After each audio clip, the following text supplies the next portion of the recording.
You are listening to the Icehouse Podcast, hosting conversations with gritty Kiwi business owners and leaders and industry-leading minds. Hi everybody, welcome to the Icehouse Podcast. I am Bryar Stewart, the Community Manager for the Icehouse, and in the very, very sunny Nelson today, chatting with Pic Picot, who is the founder of Pic's Peanut Butter, my favourite peanut butter, many people in New Zealand's favourite peanut butter. It's an iconic brand. It started the business from your garage pick to local markets to now an international brand with a huge factory that we're in today. Very much looking forward to the conversation today, Pic. So thanks heaps for being on the podcast. Oh, thanks, Brian. And it's lovely to have you here in Nelson, I might say. First time in Nelson and very impressed. Oh, unbelievable. I know. Yeah. Here you are, a grown-up and everything, and first time in Nelson. I need to do better. Hey, I love to start the podcast with an open question. You can take it as you want. Who is Pic? Who's Pic? Well, I'm a grandfather of two. So my granddaughter Alice lives in New York. She's 6, and my new grandson Ira is in Nelson here. He's 4 months old now. Sweet. And I have 5 children, so 2 fruit of my loins and 3 stepchildren. Mm-hmm. The oldest of whom is Aimee. She's now CEO here at Pic's. Yes. And the youngest is Claude, my wife's little boy, and he's 10. So, and then between them I have Lauren, who's my son's sister. Very cool. Yeah. Keep life's fun, eh? Yeah, it's great fun. And I have this ridiculous peanut butter business. This crazy thing here. I have a place out at Maraho. I have a piece of land out there that I'm planting trees on. I'm spending a lot more of my time out there planting trees now. And yes, and I'm very, very proud Nelsonian. You know, I find this a wonderful community to be living in. And so it's very much a part of me now, and I'm a part of it. That's very cool. I love to hear it. So we know you're well known for Pic's Peanut Butter. You have had many other businesses, though, across leather, goods, furniture, giftware, sailing, and more. Yeah. What motivates you as an entrepreneur? I like to be challenged. You know, I like to exceed what I think I can do. You know? And this is one of the neat, because I'm legally blind too, and my eyesight's been deteriorating. But I still find, I find the challenges that throws up are immense. You know, it's fantastic. So there's you can't get too. I can never get too smug about any of the stuff I do. And I used to make fine furniture. Now I've got all these tools, and I do very agricultural building, and it's rough as guts. But I'm very proud of it because I can do it, and I can figure out ways around things. So I think that those challenges and a bit of just sort of dumb confidence, I think, that I could give something a crack and have a good chance of it working out. I want to talk a little bit about the eyesight, if that's okay, and how it's deteriorated over time. And you've said in interviews before that it has sort of led you to having to delegate and having to trust in your people. Yeah, I think so. I have macular degeneration, which is particularly common in older people.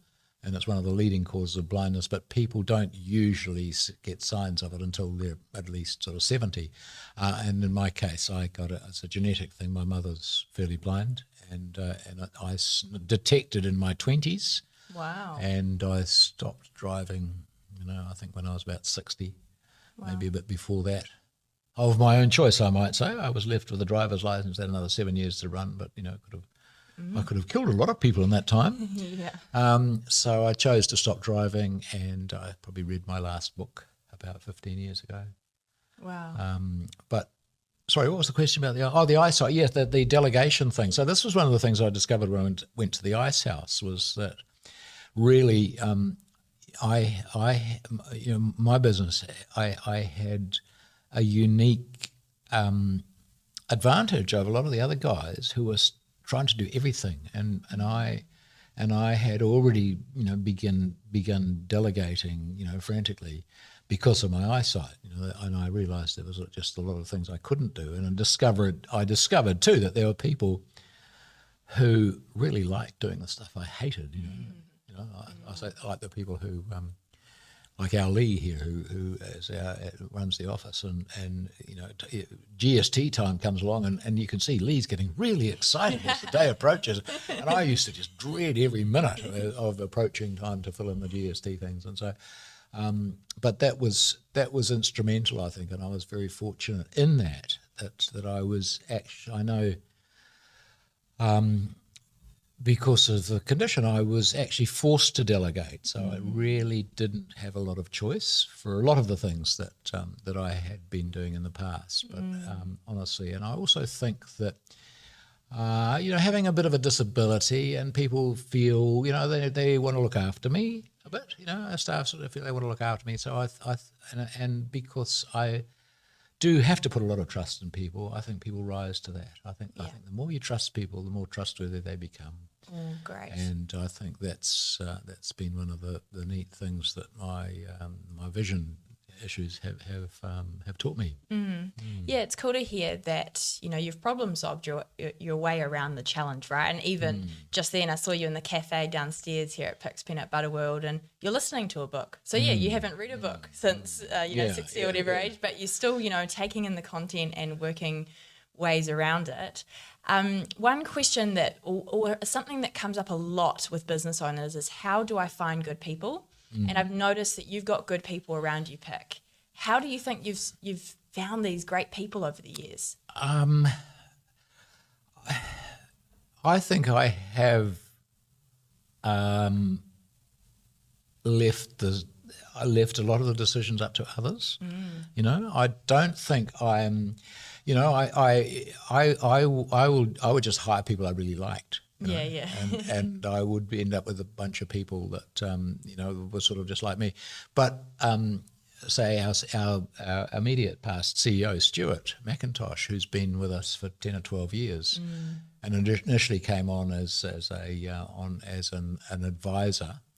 And Stuart's a very different guy to me, and I would never have thought of him as a friend of sort of thinking, oh, he's a lovely guy, I'd love to hang out with him, work with him. But he has, we're incredibly complementary. Like, he's very focused. He's very he's very I'm scattered. I'm all over the place. And Stuart's very clear with people. He knows the questions to ask, and he knows the answers that he's looking for, and he'll keep people up to the mark. I just want to be everybody's friend, and I have an awful habit of if somebody does a shit job, I'll just sort of look as disappointed as I possibly can, and hope they'll get the idea that they didn't do very well, And so and it has been really great to recognise that. And I think most people, if they're given a good environment to work in, if they're given support, and they're given good people around them, that they everybody a rising tide lifts all boats, I think. And so we can do a lot for the people around us by giving them support and the like. Absolutely. And Pic Peanut Butter really stands out as a business that's doing good for the economy, for the community. You guys acknowledged climate change. You've launched the food factory, which we had the Nelson Icehouse event last night, where we had a great tour of the food factory, seeing sort of local budding food businesses come to life there. Fantastic product as well that, as you say, has no weird stuff in it. You're very much basing things off the sense of purpose as well as making profit. How do you balance that as a business owner, profit and purpose? Well, all the stuff that we do in the community, and I think, we don't do charity per se for the sake of it. Oh, we're giving back, blah blah blah. I hate the owner. Oh, well, we're giving back, blah blah blah. But actually, I want to live in a good community. I want to live in a happy community, in a safe community where we all people. And I think you contribute to that, and it's sheer self-interest, because it's what makes a good place. You need a good community to have a good life, and so anything that we can do to make the community better makes a better life for ourselves. And there's so much more as a business that we were able to do. along the philanthropy, way, and if as an individual I start sort of dishing out money and saying this is the VD Picot money, how's your father, whatever. But if I say Pic's, we get the benefit back because then our customers say, hey, that's Pic's doing that. Oh, I'll buy their peanut butter because they're doing good stuff, Yeah. Whereas if it's, if I'm just saying it's Pic's, but they're giving this money away, oh, well, I must buy them a drink one day. It's, or not. But honestly, there's huge benefits from having a business and using that as a basis for philanthropic sort of work. Yeah, for sure. Could you tell us a little bit about the food factory, what the purpose is behind it? So the food factory is 4 commercial kitchens, about 50 square metres each. They're fully compliant as food safe premises. And the building that they're in about a 300 square metre tilt slab building just around the corner from here. Yep. And they've got all the facilities there to make food. So they've got a decent power supply, they've got gas, they've got ventilation, they've got washable floors and ceilings and rodent programs in place and all that sort of thing that the supermarkets and any food safety programs like to see. Yeah. But the thing that really appealed to me about the food factory was to actually get people working in sharing a space, people with similar goals, working alongside, not for each other and not with each other, but working alongside and sharing, the ups and downs and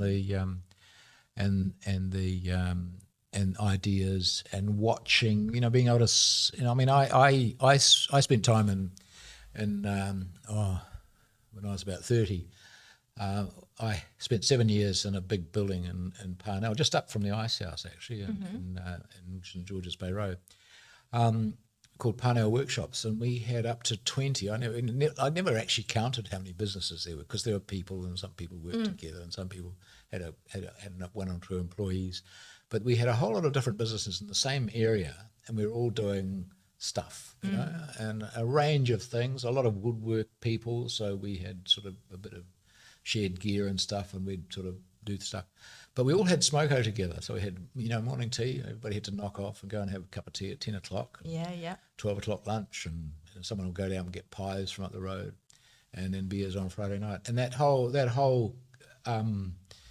real sharing of that load, if you're running a business and you're trying to do it by yourself and you've got nobody to bounce things off because none of your friends understand what it's about.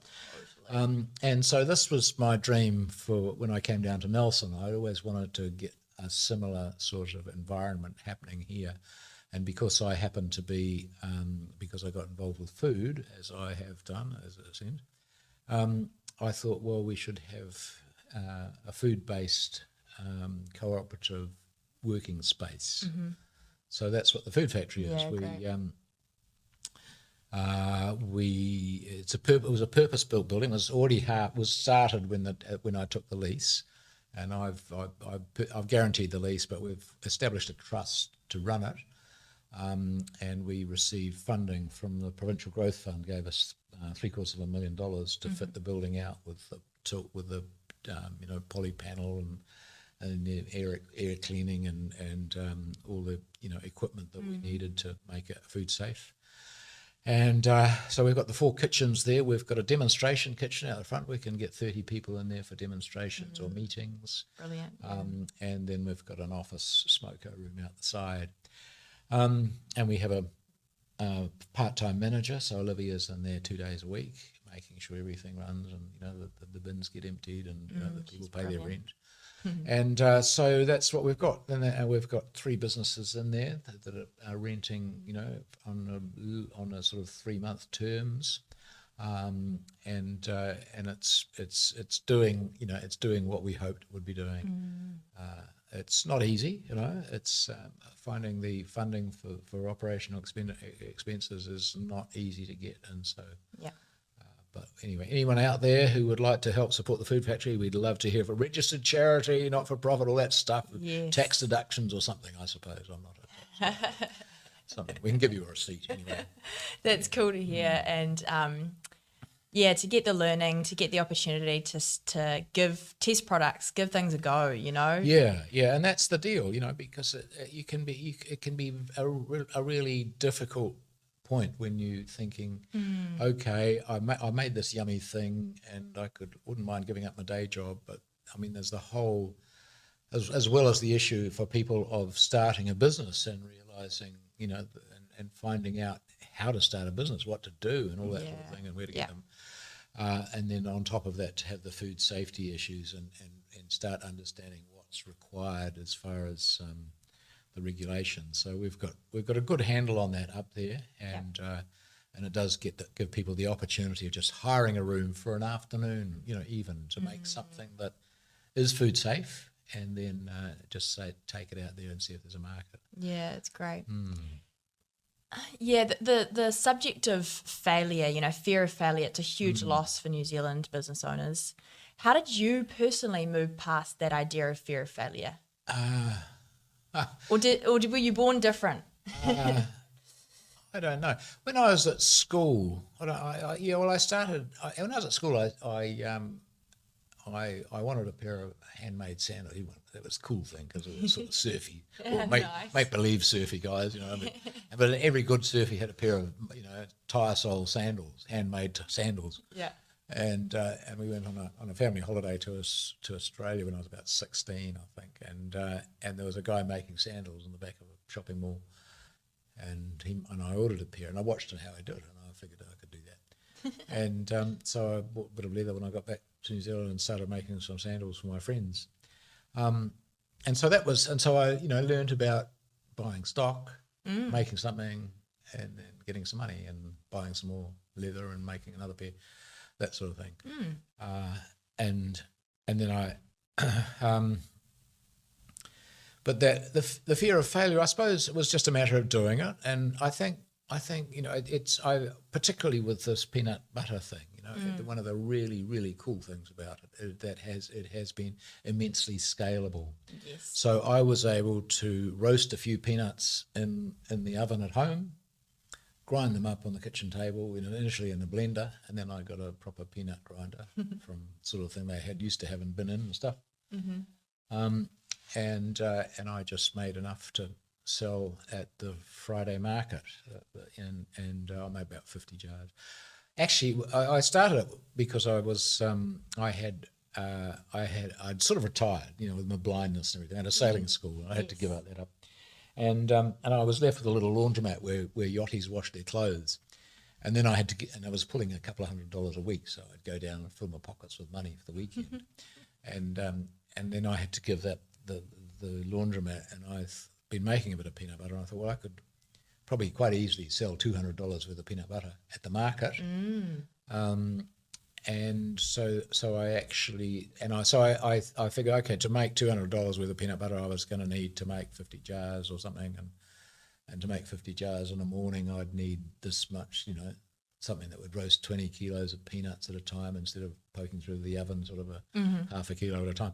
So I actually made a business plan. I sat down with a business plan, and I figured that I'd spend $10,000 and buy something like I roast the peanuts in, roast 20 kilos at a time, which turned out to be a stainless steel concrete mixer with a gas burner underneath it, and that kept them moving and roasted them evenly, and a grinder for a couple $500 maybe, and half a ton of peanuts, and so that was $10,000, and I felt pretty confident that was going to work, and it did, and so each subsequent stage. The next point. So we were able with the concrete mixer. We were able to make. We got up to about maybe 500 jars a week. Wow. Yep. And then I bought with the concrete mixer. Yeah, and then there was another fellow working in the same space I was working in when I got my first little factory in the old meatworks, and he came to work with me, and then I thought we need bigger gear, so I ordered stuff from China. It was $50,000 worth. Wow, yeah. And at that point, I was really nervous because I wasn't I don't know what was going to turn up and would we be able to make it work. Yeah. But we managed to. I mean, it was really crappy stuff and it needed rebuilding. but we found people to rebuild it, and we worked it all out, and we got it going. And when that happened, after that, I knew that we could, if there was an issue, we could sort it out. And so that gave me the confidence to the next point, which was when I tipped my retirement fund into it. I had a couple of $100K sitting there and shares and things. I went off to China and bought a whole pile of stuff, and most of it was rubbish, but there was enough of it that we got going, and we've ended up where we are now. And so after that second point where I spent $50,000, and I couldn't afford to lose. I could afford to lose the 10 at a pinch, but the 50 would have really hurt. And that was the last time I really had a sleepless night over the peanut butter business. Wow, interesting. What's a piece of advice you'd give your younger self? Well, I really can't imagine being happier having done anything, if I'd done anything differently. Brilliant. I'm really happy with the way my life has been, And I have been asked this occasionally. People have said, "Oh, what mistakes have you made, and what did you learn from them?" And I sit there and think, mistakes, oh my God. Oh. And I start thinking about what mistake means. What is a mistake? And the meaning, the only possible meaning of a mistake, because you can say, oh, if I had, if I'd kept that car, it'd be worth $100,000 now. Or if I married this woman instead of Buddy, whatever, Yep. things would have been. But honestly, you have no idea how things would be if you'd done something differently.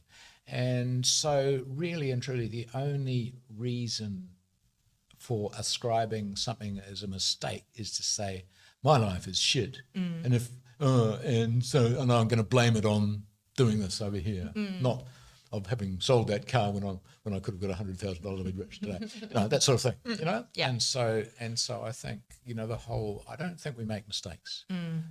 We do what we do, and if you're happy with your life, things are perfect. And if if you're grumpy and you're miserable and you're going to trying to blame it on something, you can say, oh, I made a mistake, blah blah blah. But it's and it's a nice feeling. One of our guys said to me once, I'd forgotten about this, but he said, when I first started work and you sat me down and said, look, we make enough money that we can afford to make the odd mistake, so don't get too, Brilliant. worried about, I think worrying about, it's so paralysing. Yes, this is one of the things you see this is why we got things like Price Waterhouse and all these fancy pants consultants, that people can't make a decision. Yeah, true. So they think, if I spend $100,000, somebody else will tell me what to do.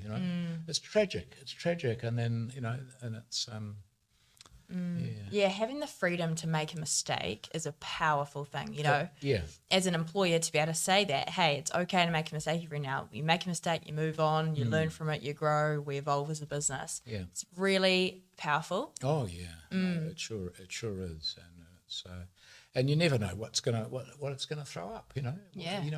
When something's not going to plan, and you think, oh. And I would say to people, starting a business, you get out there and you start selling your thing. The trick is to get out there and start selling something. You don't just sit there endlessly refining your business plan and what have you. You just got to go out and do something. Yes. And then the market tells you what to do. You can't just keep flowing. The market says that people say, I wouldn't mind a bigger bag of this. You got to do that. You got to do that because the market tells you. And it's so wonderful. But it doesn't tell you if you're not doing it. If you're not out there doing something, no one will say, oh, yeah, well, I think your peanut butter sounds like a really good idea, but I think you should make it, with a bloody stick chocolate in it or something. They won't say that unless you're actually doing something. So true. Yeah, and that's something you guys have crafted so well here. You listen to your customer. You've got a very iconic Kiwi brand now. It's very strong. Well done on building that. I know you have quite a passion for graphic design and actually crafting the brand and leading some of those brand initiatives. Has that been fun for you? Oh yeah, no. So when I started making peanut butter, I'd retired. I was 55, and I had a bit of money, enough to live on if I was careful, and I enrolled in a creative writing course at the Nelson Polytech because I enjoyed writing. done a bit of writing for the odd magazine and things. And so I enrolled in a writing course, and I really enjoyed that. So when I started making stuff, I thought, well, it's not just a label; it's my way of talking to the customers. And so you got the publication wrapped around your jar, and I was very keen actually to make the label as big as I possibly could, so I could sort of put lots of stuff on it. And we ended up actually figuring out a way of printing on the back of the label, which and I enjoyed writing poetry, so I put some of my poems on the back of the label. Then we added some coupons or something like that. But so I do see that as part of it, as our communication with our customers. So it's a publication wrapped around a jar of food. So rather than a label that says what's in it, and has to be appealing, and it has to be an interesting colour that we're going to survey and going to go through, and honestly, really, I just wanted to talk to people on it. And I had an experience a long time ago in somebody's shower, and they had all these jars of shampoo around the wall, up the top, and I grabbed one, this green one, and I sniffed it. It smelled like mint salt, and it was a mint flavoured shampoo. I'd never seen a mint flavoured shampoo. Anyway, so I looked at the label, and it said on the label, I was expecting to say,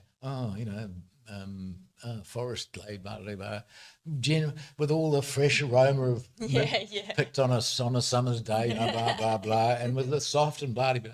It said Bob's shampoo, Bob's mint shampoo. It smells like mint sauce, and I fell in love with that. I thought that's so real. That's what you say to a friend, Try this shampoo. I'm not going to say try this shampoo. It has all the fresh aroma of mint picked on it, spring morning, and all this sort of crap. You'd say try the shampoo. It smells like mint sauce, but it's really good. Absolutely. And so I loved that. I really, really loved that. And I thought if I could do that, make my peanut butter talk to people like a friend would talk to them. I thought that was going to be of far better value than have some fancy pants copywriting written by some posh bloody PR company or something. Ridiculous. Yeah, ridiculous. Totally. Keep it real. Keep it simple. I love it, Pic. It's great. How do you guys choose what brands to collab or partner with? Whittaker's was a big one, another iconic business. No, Whittaker's, we love Whittaker's, and Aimee, my stepdaughter, our new CEO, did a lot of work for Whittaker's when she was working with ad agencies in Wellington, and so she knew them well, and they're a wonderful company, a wonderful Kiwi story and everything. But right back when I first started making peanut butter, I bought a sort of an Airstream caravan because I really liked them, and I thought we'll try and do something with this for work. So we stuck some bits of polystyrene, bits of toast on the top, and went on the big toaster tour around New Zealand. Awesome. So I bought myself an HQ Holden and a ute, and we dragged this bloody caravan from Buff to North Cape, and where was I getting it with that?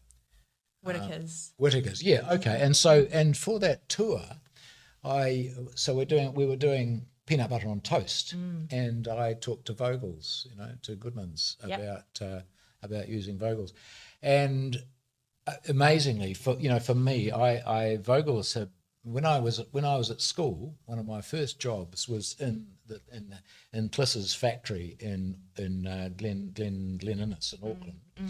And they started making Vogel's bread, to some really wonderful recipe, and they were, and so I was working in that factory when Vogel's was just starting to get sold around Auckland. Wow. So I had a really strong, real connection with them, and so we approached Goodman's and asked if, if they would like to sponsor us. Yeah. The sponsorship involved quite a complicated way of sort of ordering them sort of half a dozen loaves of bread from their wholesalers or something, somewhere on the tour.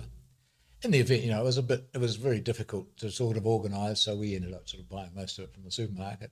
But we had it with us, and we also had their branding on the caravan, Pics and Vogel's. And and afterwards, when I considered this, when small companies were asking if we would like to do a collab with them, I thought it's very courageous of Goodman's to actually say, okay, we'd like to be associated with you guys because, we were very much a startup. And, if we'd have bloody killed something with our peanut butter,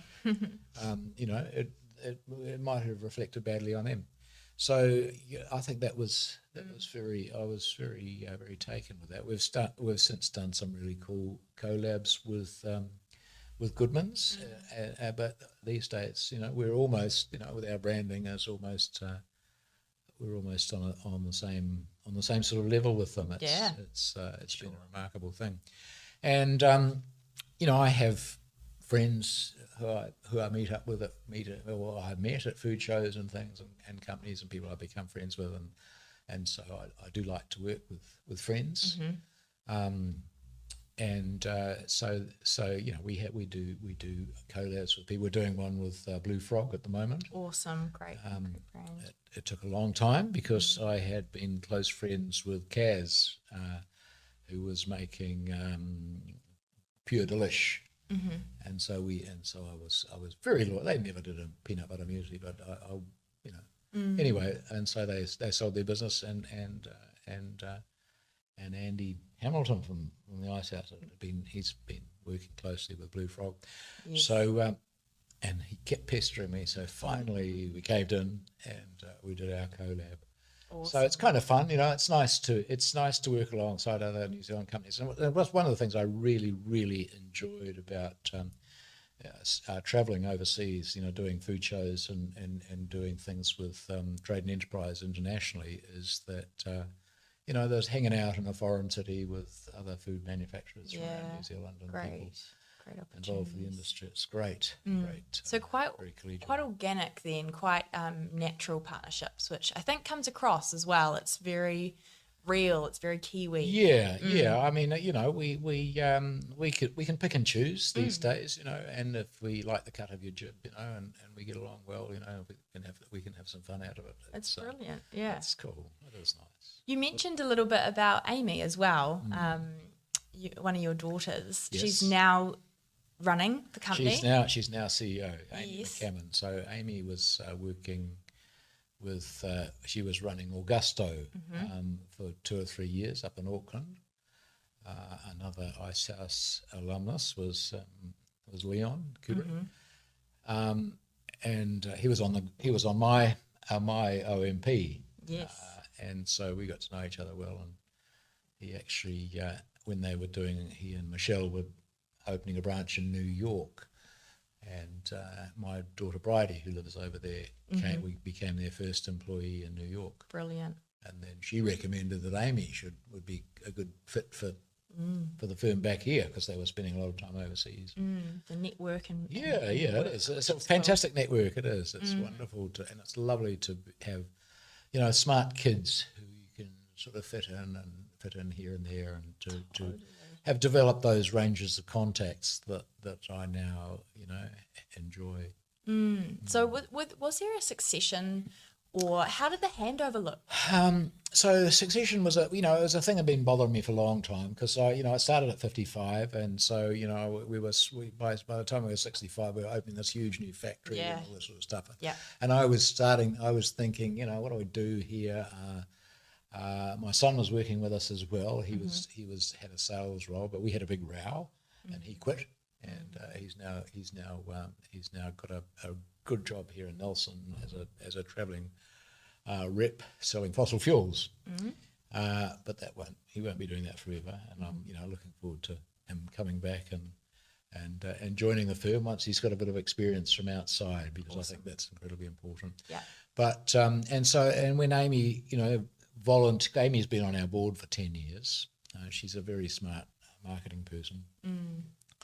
And so she'd been on our board for a long time. And when she said she'd be prepared to, chuck everything in and come and work for us, I was really stoked, because, I didn't really have a plan B. Yeah.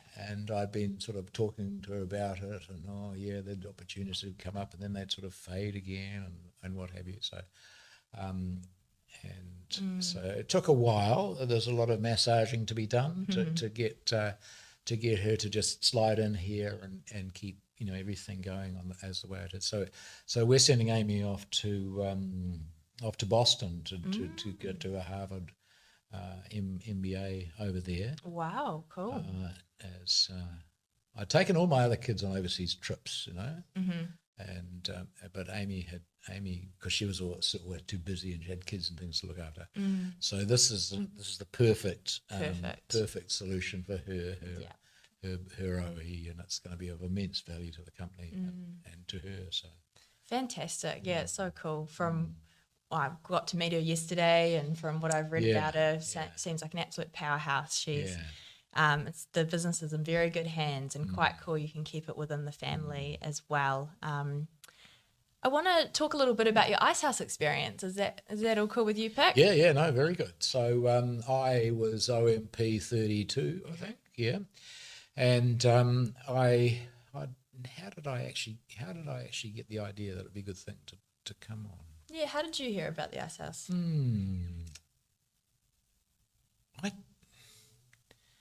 I don't. I might remember later on, but at the moment, I really don't remember. I think I did. I felt the need for some sort of training. I think I did because I realised that I knew nothing about managing people. And all my businesses in the past, I maybe had one or two people working a little bit, and so I really had no clues. But actually watching Stewart working with people, a man with really, a really skilled manager, and actually getting the best out of people, I realised that I had a lot to learn. And I remember coming back from one of our Icehouse things thinking, okay, some people had suggested that, if you encourage your people, they'll do amazing work, And I sort of thought, you just need the right people. We've got the wrong people on there. These bit of crap jobs. So as soon as they've gone, we get somebody decent in there. This department will be amazing. But then I came away from one course thinking, well, I need to try this, and I started trying it.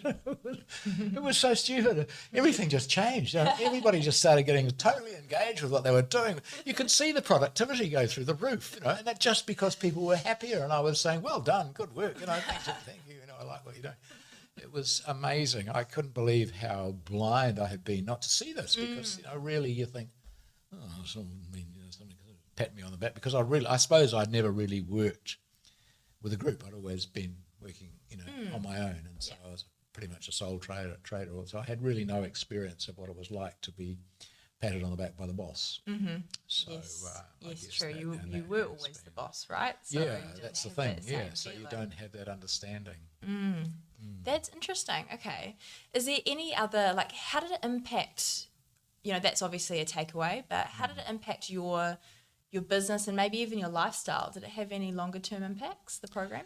One of the things I would like to acknowledge about the Icehouse was the level of commitment that we all made to each other on that course. Yeah. We're bloody 15, 20 incredibly busy people, and we had family commitments and things, but every 6 weeks we're going away for a long weekend, and anybody could have not gone because they had, a family thing going on, or they had there was kids' birthdays, there was bloody, crises at work, but people were still turning up. And the reason we did it was for everyone else in the group, because we made such a strong commitment to each other. Wow. So that was very powerful, and also, of course, that whole thing of, if you've got a moderately successful business, and your friends are your friends that you've grown up with and stuff, often, and they might be doing other sort of things, and often you can't really talk about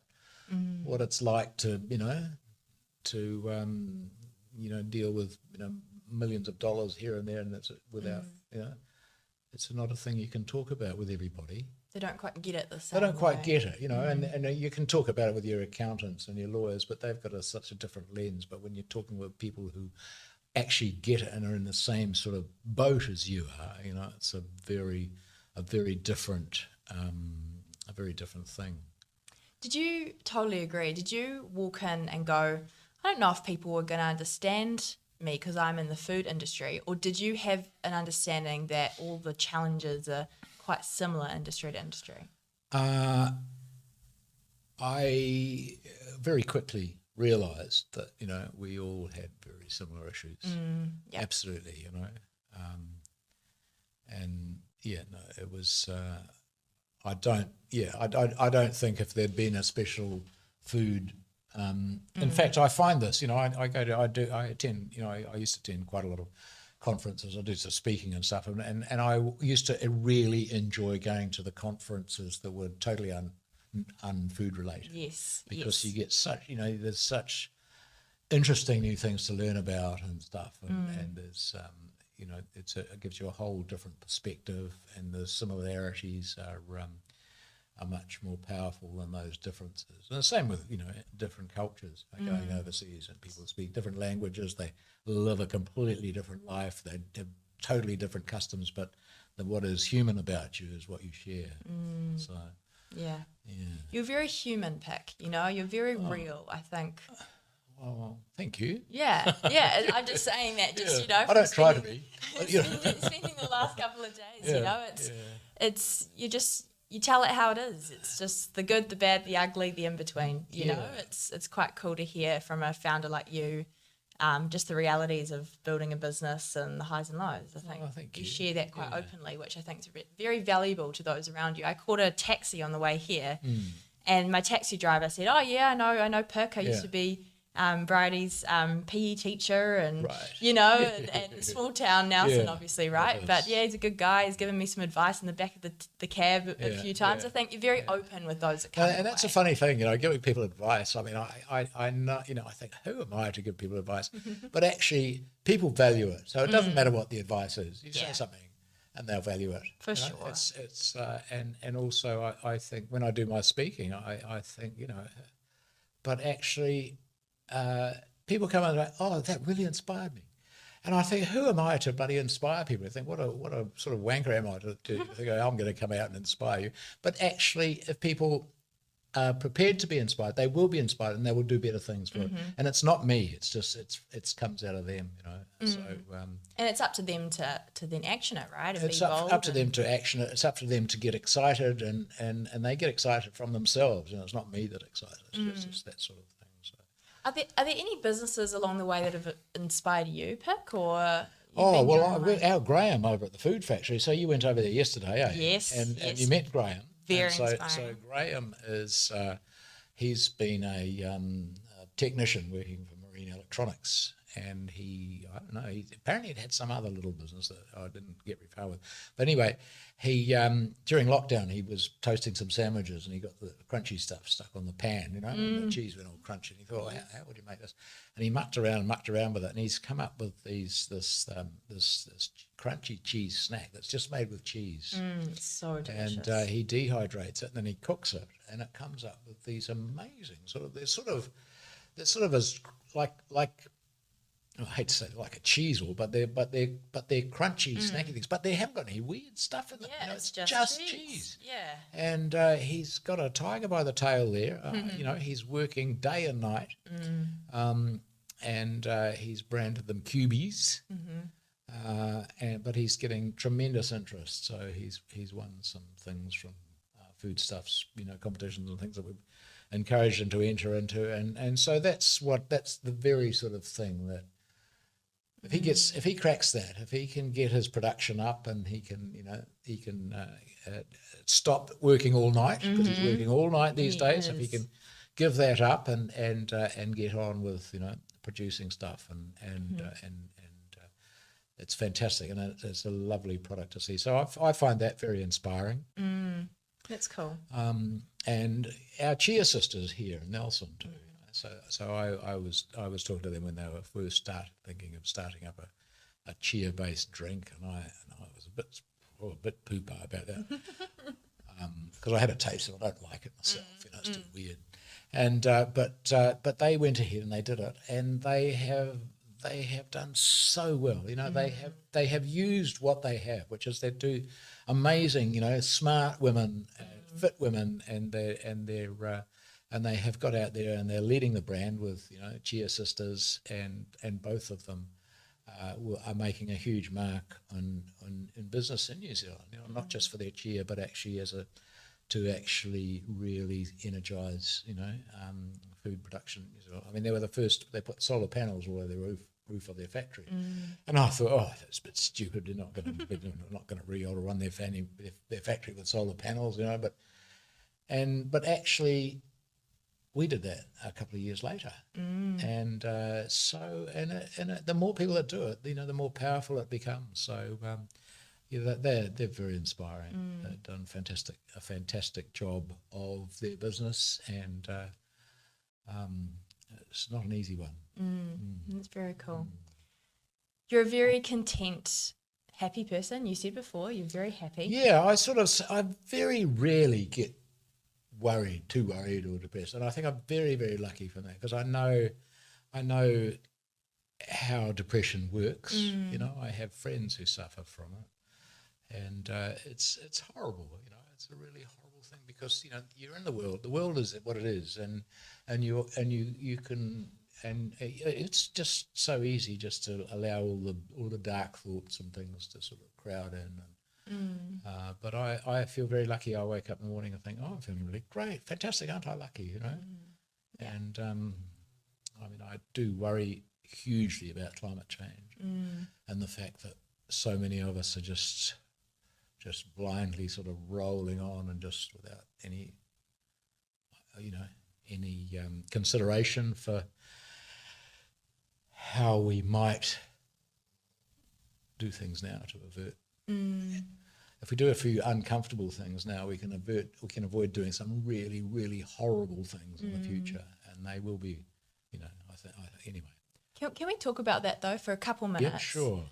Because it's becoming a big topic, but I'm going to be honest. I feel like a lot of business owners and leaders can sometimes turn a blind eye to it, or not. Maybe they're just too busy to. Yeah, I think so, and I think we're concerned about growth.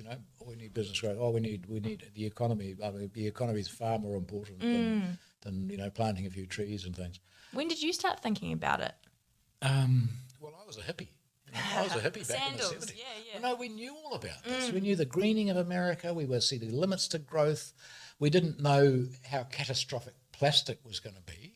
Yep. And we didn't realise that, what an issue global warming was just one of those issues. But, starting to see the effects of it now, and sort of the size of the problem that's rolling towards us, and we're coming up for some hugely hot summers over the next 3 years, and it's So I've known about it for a long time, but we just chose to ignore it. I think in the sort of the 80s and 90s, when I was off sailing around the world, having a wonderful time, not thinking too much about anything. But now, now that we're starting to see the floods, the fires, and how we for all our fancy pants, hugely powerful engines and things and posh buddy insulation and whatever, you can't do a thing against the forces. The forces of nature are so overwhelmingly powerful that honestly, if we don't do everything we can to appease them, we're not going to have a choice very soon. I feel like business can be such a force for good in this space. I think so. I think it has an opportunity that governments don't have, because governments are so reliant on getting voted in again in 3 years' time. God, these elections at the moment are driving me insane. It's so hideous. But governments, they've got to sort of bow to the lowest common denominator. Here, we're able to support a bunch of initiatives. I would love to see us get more traction with our own staff around how they commute to work. Yeah. I mean, I'm very all very good, all very well for me for a guy who can't drive and telling people to catch buses. But crikey, Dick, it's such a hard shift to make. But I think once people make it, it becomes, oh, this is actually incredibly easy. I can just sit here and do my work in the bus, and just get out of the bus, not even think about where I parked the car or anything. And the whole way that we have We have developed. I mean, we've got. When we built this place, we had to put in 30 car parks for visitors. We had to have 20 car parks for staff. We had to build this place around motorists. So we had to say we don't build it around the people. We build it around bloody motor cars, and I think that's. And then people think, oh well, we'll just carry on living the way. We'll just drive around electric cars. That'd be fine, No, but it's not. We're still using huge amounts of energy to haul out, little bags of meat up and down hills, and it's. What do you think? But where could business owners start though? What's a first step in your opinion? I think the first step is to measure Yes. your emissions. Great. And get an idea of what you're emitting and write down the value chain. I feel very smug about making a plant-based nutrition because that's what peanuts are. It's a massive amount of protein. Absolutely. But it's not very cool that we're importing them from the other side of the world. So we're bringing in a lot of peanuts from Brazil. Although I'm very excited to be working with MPI around peanut growing trials in Northland. So that's a really cool process. And I think the idea of trialling new crops, we have to be trialling new crops. Yeah. Because the weather's going to change and we're going to be finding growing pineapples down in Southland in no time at all. No, it's good. It's good thoughts. It's very inspiring. And I went on your website and I saw that you guys are aligned with the UN Sustainable Development Goals, climate change goals. You actually lay out your sustainability strategy and you say, come on the journey with us. We don't have it perfect, but we're trying, and we encourage you to as well. And I just our hope, because it costs a lot of money. Yeah, absolutely. But our hope is that our customers will notice this, and they will support us because of that. So totally. And I agree. There's got to be that profit and purpose and planet. It's got to. You can't do anything for the planet and the people if you don't have the profit coming in. So it's a balancing act. Yeah. But this conversation has been very inspiring. Lots of gold in here, Pic. You're just a very down-to-earth, real Kiwi bloke, and you've done some pretty cool things internationally. So thank you so much for sharing the story. Oh, thank you, Bryar.